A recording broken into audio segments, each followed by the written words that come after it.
अनस को जैसे ही अंसा मिल जाती है तो वो अंसा को बोलता है कि चलो मैं तुम्हें तुम्हारे घर लेकर चलता हूँ, जिस पर अंसा कहती है खुदा का वास्ता मुझे माफ़ कर दो और आगे से तुम्हारे साथ मेरा नाम जुड़ चुका है और मेरी पूरे मोहल्ले में बदनामी हो गई है, मैं किसी को मुंह दिखाने के काबिल नहीं रही हूँ।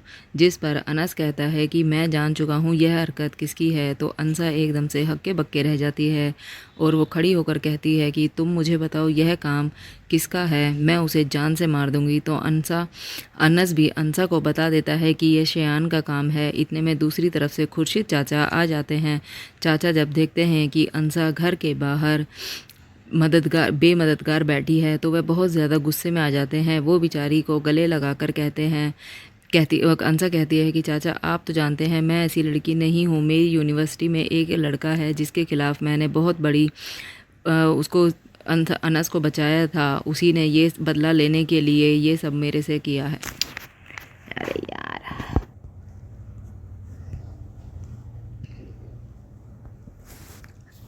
अनस को जैसे ही अंसा मिल जाती है तो अनस उसको यह कहता है कि आओ मैं तुम्हें तुम्हारे घर लेकर चलता हूँ, जिस पर अंसा कहती है कि तुम्हें खुदा का वास्ता मुझे माफ़ कर दो और आगे से तुम मेरे साथ कभी दिखना भी मत, क्योंकि तुम्हारी वजह से मेरी पूरे मोहल्ले में बदनामी इतनी हो चुकी है कि मैं किसी को मुंह दिखाने के काबिल नहीं रही हूँ। जिस पर अनस कहता है मैं जान चुका हूँ यह हरकत किसकी है। तो अंसा एकदम से हक्के बक्के रह जाती है और वो तभी खड़े होकर अचानक कहती है कि यह किसका काम है, मुझे बताओ, मैं उसे जान से मार दूंगी।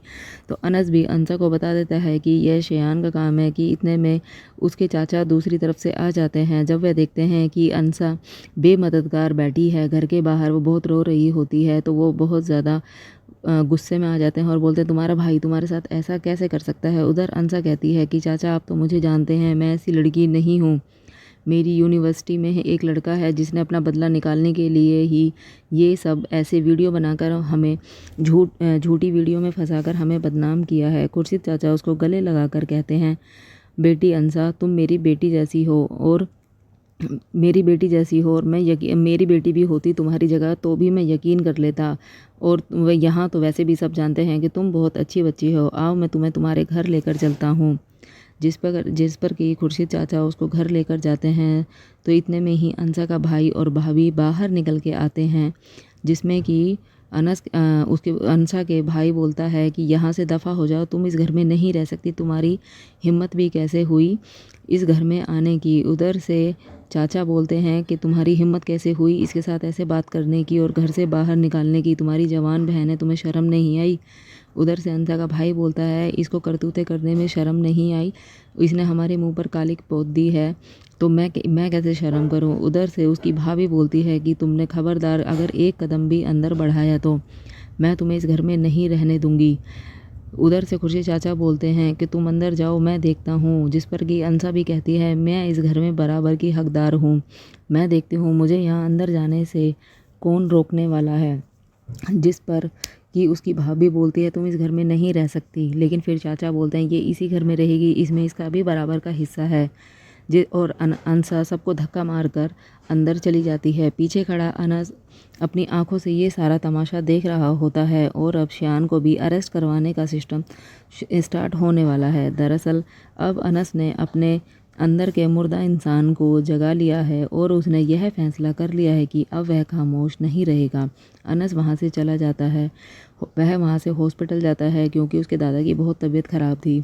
जिस पर कि वहाँ शयान और उसके घर वाले भी आते हैं। तो अनस उसके मुंह पर 2-3 चपेड़े मारता है और कहता है यहाँ से दफ़ा हो जाओ, ये सब कुछ जो हो रहा है वो सब कुछ तुम्हारी वजह से हो रहा है, हम कभी नहीं भूलेंगे। इतने में फूफू आती है और अनस को रोकती है और कहती है कि ऐसे लोगों के मुंह मत लगो। जितने में शयान कहता है कि तुम्हारे कुछ ज़्यादा ही पर निकल आए हैं, मैं तुम्हें देख लूँगा। लेकिन अब शयान को ही क्या पता कि अगले दिन वो ही वहाँ से गिरफ्तार होने वाला है।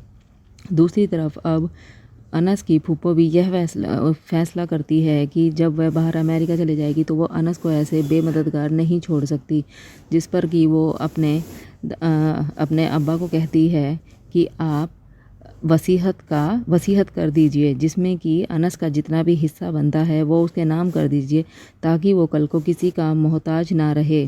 फिर वहीं उसकी फूफू एक राय और देती है कि मेरा मशवरा है कि अनस और अनसा का निकाह कर देना चाहिए, क्योंकि लड़कियों की इज्जत बिल्कुल कांच की तरह होती है। जो एक बार किसी के साथ नाम जुड़ जाए तो दोबारा ज़िंदगी भर वो नाम नहीं हटता है। तो आपको ये रिव्यू कैसा लगा कमेंट्स में ज़रूर बताइएगा।